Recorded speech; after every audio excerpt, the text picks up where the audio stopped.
Blessings, everybody. Welcome back to the channel. I'm Dane, your host. I hope you're doing well wherever you may find yourselves. And welcome to another episode in my little mini-series where I count down backwards from 20 to number 1, my favorite album runs of all time. This is episode 7, so entry number 14, the 14th rank favorite album run for me is a band that I have not talked about much on this channel. I think I've talked about them once and only once. And in that particular video, I think it was my Confessions series, mentioning bands I think I have outgrown. Well, I tell you, and I said that I was upset that I think I'm outgrowing this band because at the time I hadn't listened to them in a while.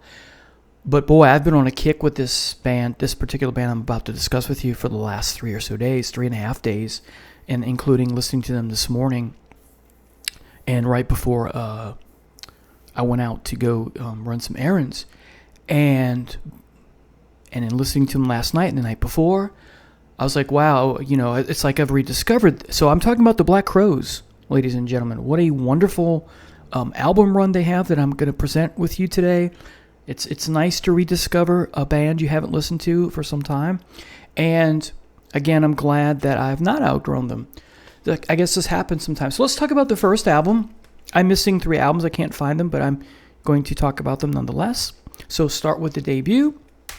Came out in 1990, and I took a shine to this right off the bat.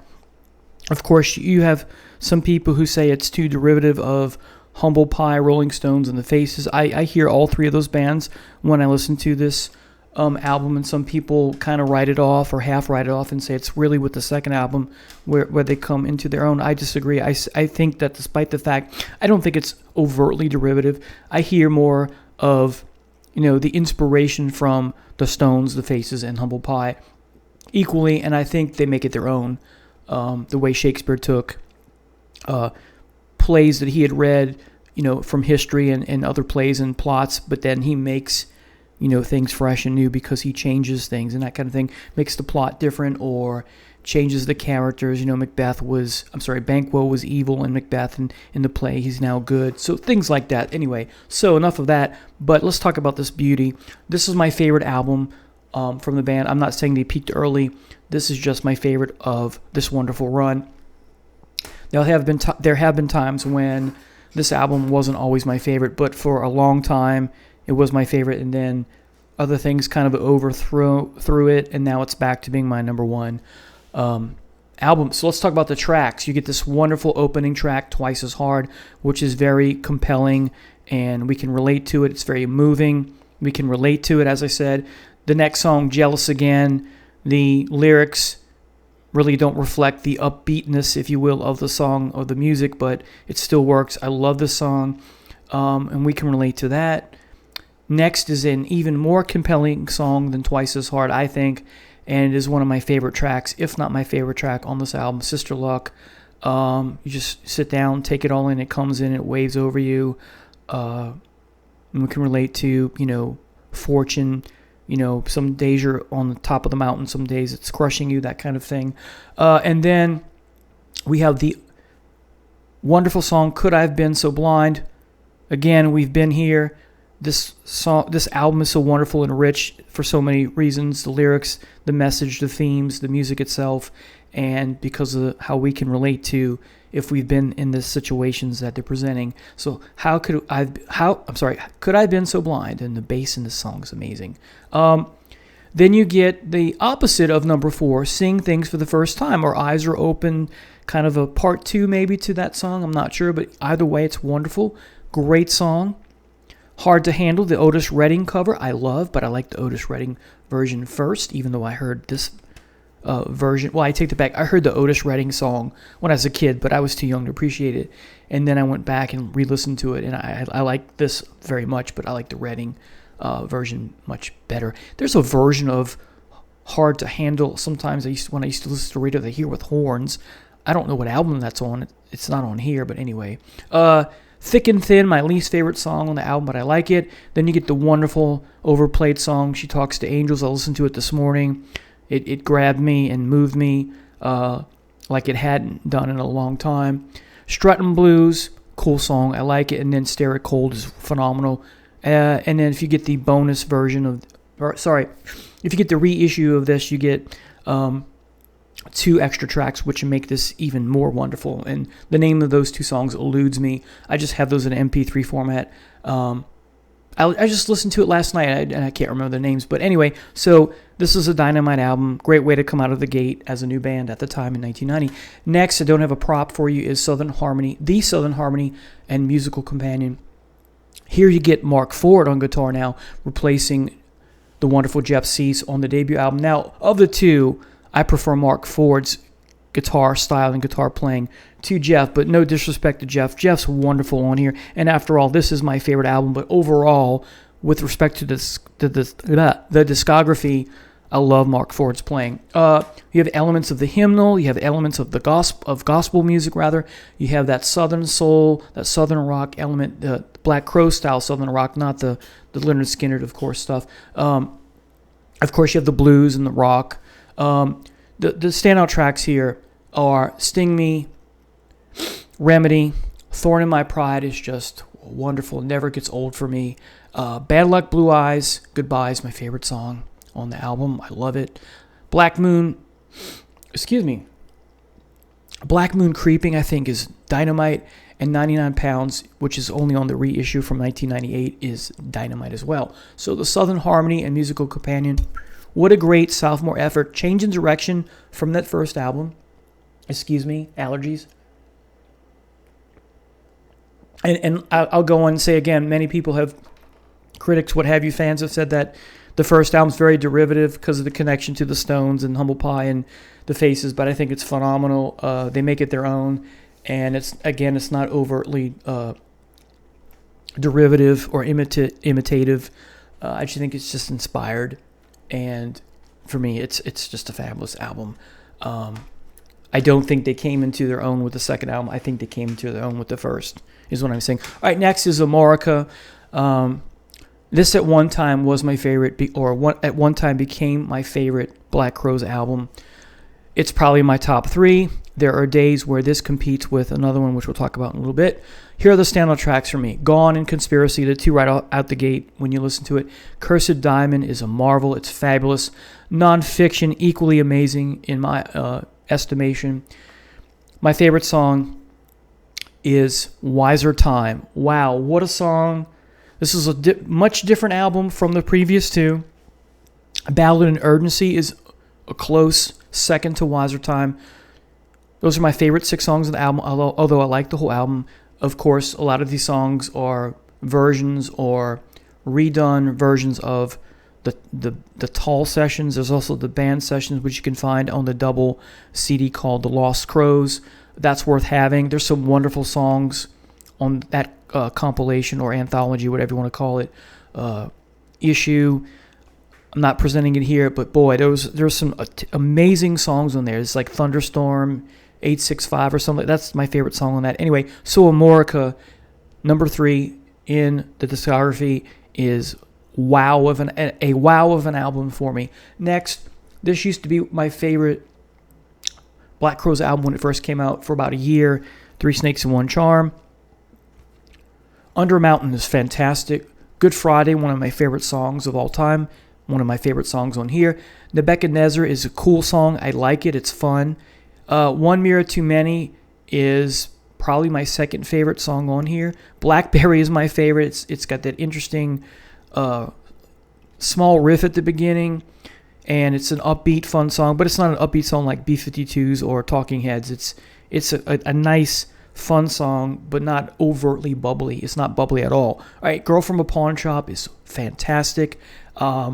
I don't know what came first, this or the Pearl Jam song on the second album about, the girl behind the counter or whatever. Very similar style type songs, getting you to sympathize with a fictional character they've created. Amazing song here. Only Halfway to Everywhere, an upbeat song. I love it. Bring On, Bring On. A little repetitive with the lyrics and the chorus, but I do like it. It's good. It's a nice song. How Much for Your Wings, probably my least favorite, but I do like it. Let Me Share the Ride is amazing. It's another upbeat song. Better When You're Not Alone. This is a fantastic song. And then what a way to end the album with the mysterious, maybe quasi-atonal song, Evil Eye. Love it. 4th in the discography. What a great album. Next, The Black Crowes. This is a good album, not a very good album. But the Black Crowes. Oh, the song title's not here. Oh, sorry, By Your Side. Yes, it's not on here. It is. Oh, it's here. Sorry about that. Had a brain bubble there. So the opening song starts off with the wonderful, upbeat, fast-paced, Go Faster. I love it. Kicking My Heart Around. Typical expectation type song. When you hear it, it's like, yeah, that's the signature sound of the Black Crowes, is what I meant. By Your Side, the title track, Nothing to Sneeze At. A good song, not a great song. Horsehead, perhaps my least favorite song. It's okay. I love Only a Fool. I love Only a Fool. I think it's a wonderful song. Heavy is a cool song, not a great song, but I do like it. Welcome to the Good Times, I do like. Go Tell the Congregation would fit right on the second album, Southern Harmony. Diamond Ring, I think, is a very good song. Then She Said My Name. Wow. This is a compelling song. Some days it's in my top 10 songs of all time, if you can believe that. And then when we think of signature sound from the Black Crowes, Virtue and Vice is one of them. What a great song here. So I've talked about all of the songs, but the ones that stand out the best will be Go Faster, Kicking My Heart Around, Only a Fool, Go Tell the Congregation, Then She Said My Name. All right, now, number 5. Let's see, 1, 2, 3, 4. I lost my place. That was 5. Yes, Amorica. Okay, number 6 is Lions. If you know this band well, you know that this band records is coming off touring with Jimmy Page, so there's a bit of that Led Zeppelin influence, especially the first song with the heavy drums, right? But there's some other places where you hear that Jimmy Page / Led Zeppelin influence. Midnight from the Inside Out, opening song, is fantastic. One of my favorite songs on this album. Then you get Soul Singing, which would definitely fit on the second album because of that gospel hymnal shtick, just like Go Tell the Congregation, perhaps even Good Friday on Three Snakes and One Charm. Miracle to Me is a phenomenal song. Lay It All on Me is equally phenomenal. I love these two songs. Lickin' is a very cool tune. Come On is fantastic. And No Use Lying is just short of fantastic. Those are the standout tracks for me on Lions. Then we get to War Paint, my least favorite album in the discography. But trying to read the song titles off the album is difficult, so I'm just going to pull them. I was just listening to this last night. All right, let's see. Here we go. Goodbye, Daughters of the Revolution. What a great song. What a great way to introduce the album. Walk, Believer, Walk is okay. I'm not going to read all these song titles, but I'm going to point out the standout tracks. Oh, Josephine, I love to death. Evergreen is quite good. Locust Street, I love this song. Moving On Down the Line is, I think, just short of amazing. Wounded Bird is very good. And, well, that's it. There's some other songs I like. I like God's Got It. But there's Gold in Them Hills and Woe Mule is just okay. So this is, again, probably why this is my least favorite album in the discography.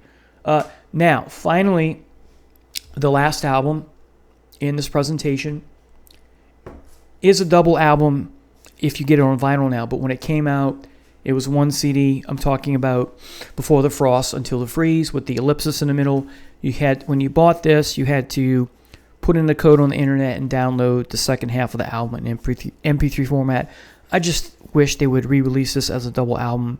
It would look great in my collection for where my Black Crowes are on my shelf. And I'm a big, there's something alluring about, live albums. There's something alluring equally as much about double albums. And I've talked about my love of live albums and my love of double albums. So anyway, double album, counting the MP3. So let's talk about let me say this. When I first got this, I was like, oh, this is not a direction I like, this Appalachian style rock music. there's blues and there's folk and there's some traditional rock hidden in the ore, so to speak. But boy, in that second listen, I fell in love with this album. This is the album that competes with Amorica for spot number 2. So anyway, here are the standout tracks on Before the Frost, the first disc. Good Morning Captain is, I just think, a wonderful song, like the previous album. What a great way to open the CD. Been a Long Time, Waiting on Love is, I think, above and beyond amazing. Appaloosa is a great tune. Now, these next 4 are even more phenomenal and amazing than the ones I just mentioned. A Train Still Makes a Lonely Sound. Kept My Soul. Wow. The song, the music is just so moving and compelling, despite the fact that it's a different sound that we expected from the Black Crowes, and we can place ourselves in the situations that Robinson is talking about. What is home? That's a great song, and that philosophical question, right? Kept My Soul, dealing with spiritual matters. It's a very spiritual band in the lyrics and things, so it's great. And then The Last Place That Love Lives. What a song. This is amazing. This is an amazing album. I like everything here, but those are 1, 2, 3, 4, 5, those 7 tracks are my favorite. Now, if we talk about the companion piece, Until the Freeze, Aimless Peacock. What a great song to start side 2 or the second disc, just like the previous disc and just like War Paint. On a trend here. Shine Along is fantastic. Roll Old Jeremiah is very good. Lady of Avenue A, one of my favorite Black Crow songs of all time. It's that good. And Fork in the River. That's 5. So I like the whole thing, all of the second disc Until the Freeze, but those are the ones that stand out for me the most. So there you have it. This is my 14th entry in my little mini series here, episode 7. Thank you so much for watching. Take care. Bye now.